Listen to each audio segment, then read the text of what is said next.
ქუჩაში ვინც არის ევროპის ქვეყნებში, ეგეთ ქვეყნებში, კარგ ქვეყნებში, ქუჩაში ვინც არის, ის არის 100-დან 99 ემიგრანტი. ჩასული არის რაღაცა ან მოპარვა უნდა, ან ნარკომანია, რაღაცა და даже იმათაც თავაზობს სახელმწიფო. იქ ყველაფერი გამართული არის სისტემა, სოციალური მუშაკი ქუჩაში, ანუ ცუდად როცა ხდება ადამიანი ქუჩაში სიტყვაზე ლოთია და წაიქცა.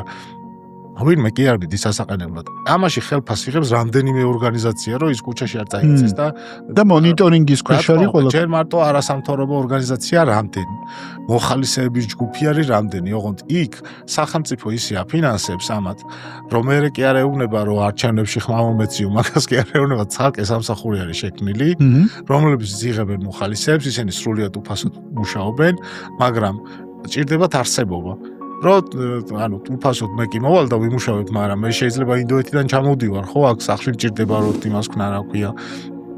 ემიგრანტები არიან ხოლმე ძირითადად. იქ როცა ეგეთი განვითარებული ქვეყანა, თვითონ დანიელი ადამიანი, ეხა ბელგიელებს ველაპარაკებოდი, ბელგია ვიყოთ მაგალითად, იმიტომ რომ ბელგიაშია ძალიან ბევრი ემიგრანტი. და ქუჩაში ძინავს ძალიან ბევრ ხალხს რა. და რო ვკითხე რომ მეთქი ამათ ეხლა ვიღაცას მეთქი როგორ არ გამოდიხარ და რაღაცას მაინც როგორ არ აძლევ. სახელმწიფოსგან ისედაც დანიშნული აქვს ამათ. ფულის დანიშნული აქვს, სამედიცინო მომსახურებაც უფასო აქვს და თავშესაფარიც აქვს თუ უნდათ იქ მისვლა, მაგრამ ესენი არ არიან თანახმა ქუჩაში. ანუ არსებობენ ადამიანები, რომლებიც ქუჩაში ცხოვრობენ, იმიტომ რომ ქუჩაში ცხოვრება მოწონთ. შეიძლება ესეთი დაუჯერებელი ამბავია.